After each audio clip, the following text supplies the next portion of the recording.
শাপলা কলি রাখা হয়েছে। এটা ইলেকশন কমিশন মনে করেছে যে শাপলা কলিটা রাখা যেতে পারে। এটা বাংলাদেশের রাজনীতিতে নতুন ঝড়, কিন্তু এবারের কারণটা একটু অন্যরকম।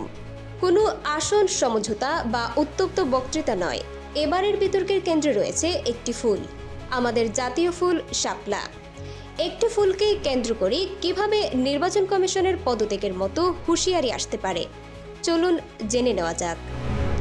জাতীয় নাগরিক পার্টি বা এনসিপি তাদের দলীয় প্রতীকের জন্য নির্বাচন কমিশনের সাথে সরাসরি সংঘাতে নেমেছে।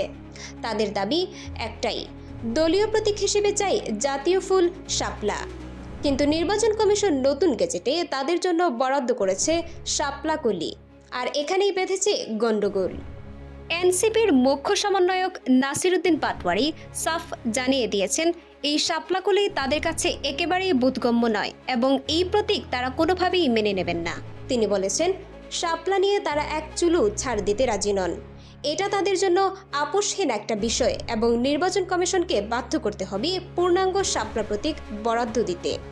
কিন্তু এখানেই শেষ নয়, এনসিপি শুধু দাবি জানিয়েই থেমে থাকেনি, দিয়েছে কঠোর হুঁশিয়ারি।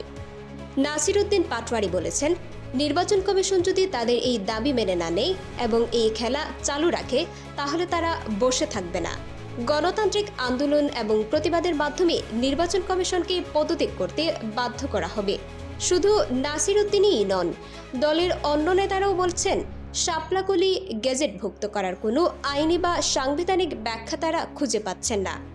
তাদের মতে নির্বাচন কমিশনের পুনর্গঠন ছাড়া একটি সুষ্ঠু নির্বাচন অসম্ভব।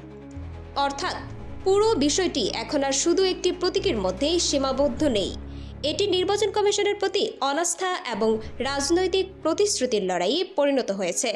এখন দেখার বিষয়, নির্বাচন কমিশন কি তাদের সিদ্ধান্তে অটল থাকবে, নাকি এনসিপির চাপের মুখে শাপলাকলি ফুটিয়ে পূর্ণাঙ্গ শাপলা প্রতীক বরাদ্দ দেবে। রাজনীতির এই নতুন খেলায় শেষ পর্যন্ত কে জেতে তা সময়ই বলে দেবে। এই ধরনের গুরুত্বপূর্ণ আপডেট পেতে আমাদের সঙ্গে থাকুন।